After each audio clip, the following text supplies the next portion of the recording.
7월 25일 NKTV 녹화 방송을 시작하겠습니다.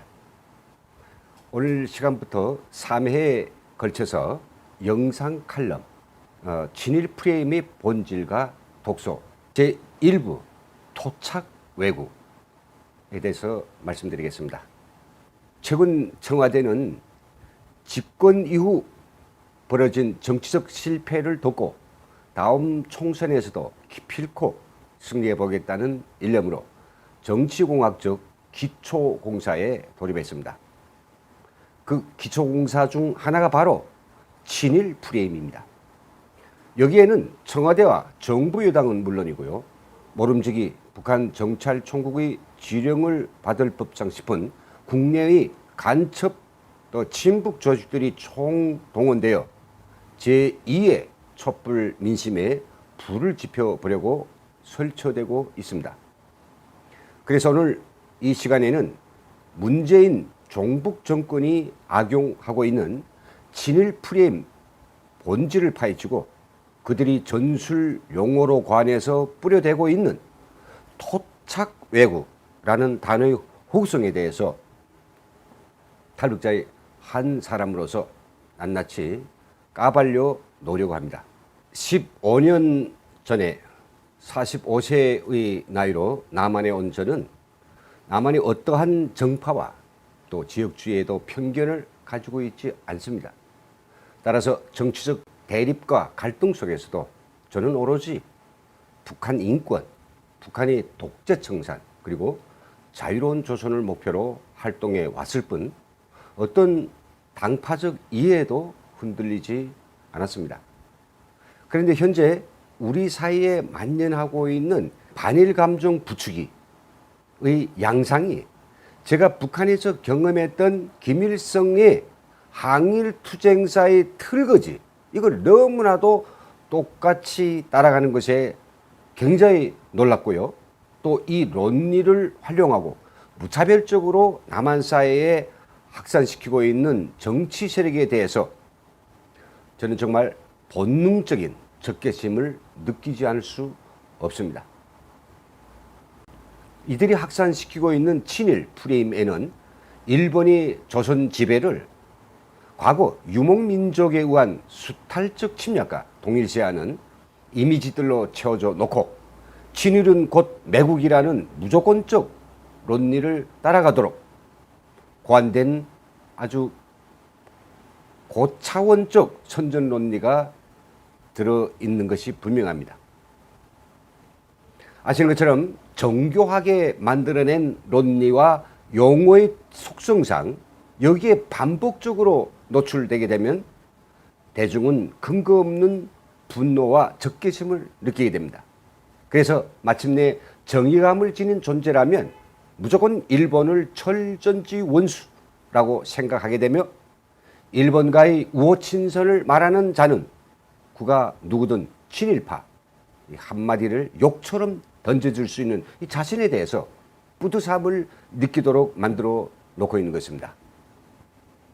그러는 사이 나라를 빼앗긴 원인이 무엇이었는지를 생각해볼 이유도 없고 자기 나라가 부흥하기 위해서 이웃 나라들을 어떻게 활용해야 하는지를 이해할 필요도 못 느끼는 그런 바보들만 늘어나고 있는데요. 지금 북한의 형제들이 바로 그런 바보의 삶을 살고 있는 것과 별로 달라 보이지를 않습니다. 이러한 수법은 지난 공산당과 독재체제가 가장 효과적으로 사용했던 대적 승리 전법입니다. 공산당 유령이라는 유명한 용어와論理를 개발한 막스. 그는 능력대로 일하고 수요대로 분배받는 유토피아 공산주의를 유럽에 유포시켰죠. 수많은 추종자들을 양산했습니다. 마침내 레닌에 의해서 러시아의 공산주의 종주국을 세우기도 했는데요. 그때로부터 80여 년이 지난 오늘날에와 아주 때가 질 나쁜 시기였다고 하는 것을 결과를 통해서 우리는 잘 알고 있습니다. 어찌됐든 그들은 선전수법을 통해서 그들이 당초의 목적을 실현하였던 것이죠. 요즘 우리 대한민국 땅에도 이런 공산당의 선전 망령들이 되살아나 심각한 사회적 반동을 양산해내고자 기승을 부리고 있다는 사실은 이만저만 심각한 문제가 아닙니다. 특별히 우려스러운 것은 청와대와 여당까지 나서서 쉴 새 없이 토해내고 있는 토착외구라고 하는 표현입니다. 남한에서 최근 등장한 이 표현을 요즘 들어 북한이 너무 즐겨 사용하고 있다는 사실 여러분들은 아십니까? 북한은 원래 남한을 호구로 보기 때문에 남한 정부가 쓰는 말에 또 용어에 사사건건 시비를 걸고 있으며 비난질을 해왔죠. 때문에 또 남한이 쓰는 용어는 절대로 쓰지 않습니다. 하지만 토착외구라는 표현이 등장하자마자 북한은 맨 먼저 그 용어에 맞장구를 쳤습니다. 북한이 악명 높은 대남 선전 매체인 우리민족끼리가 지난 7월 21일자 논평에서 말한 그 토착외구의 기사를 좀 보겠습니다. 제가 기사 내용을 읽어드리겠습니다. 더욱 우리를 분노하게 만드는 것은 자유한국당과 보수 언론들의 태도다. 한교안은 과거로부터 발이 묶여있는 한일 관계가 결국 오늘이 불행한 사태를 일으켰다는 망언을 해대고 보수 언론들은 현 정부의 애교 정책 실패임을 설파하고 있고 일본 측 전략 물자가 남한에서 북에 유출되고 있다는 일본이 거짓 주장에 맞장구까지 치면서 연일 정치 공세를 펼치고 있다.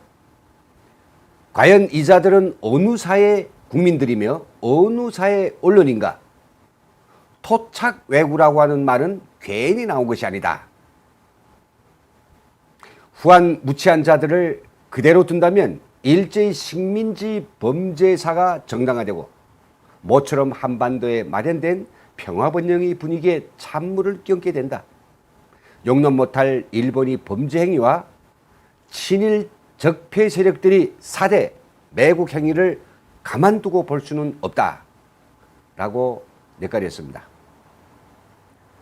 보시는 것처럼 북한이 남한사의 항일 대전, 친일, 반일 이 바람을 이제 불어대는 것에는 세 가지 목적이 있습니다. 첫째는 남한과 일본이 갈등에 이간질을 해서 결국은 한미일 동맹을 무력화시키는 것.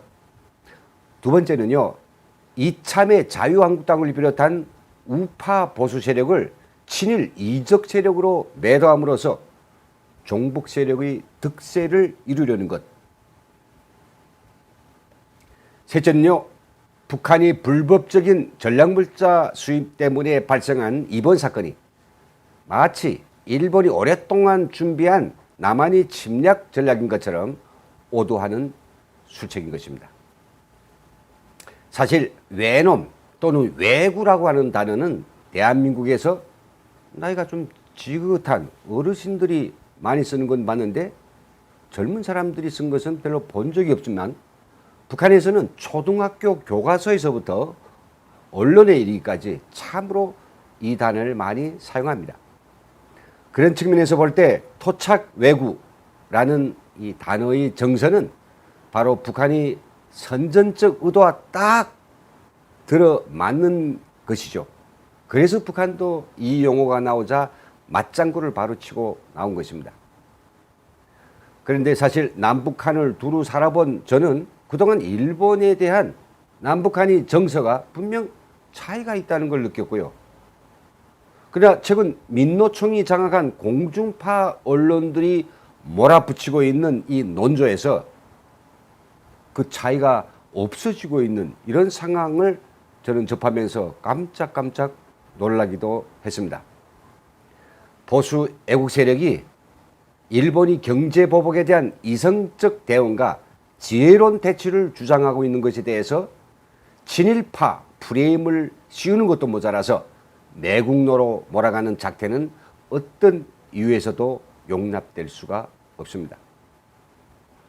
대한민국을 위하는 길이 무엇인지 아는 사람이라면 일본과의 관계 악화를 바라지 않는 것입니다.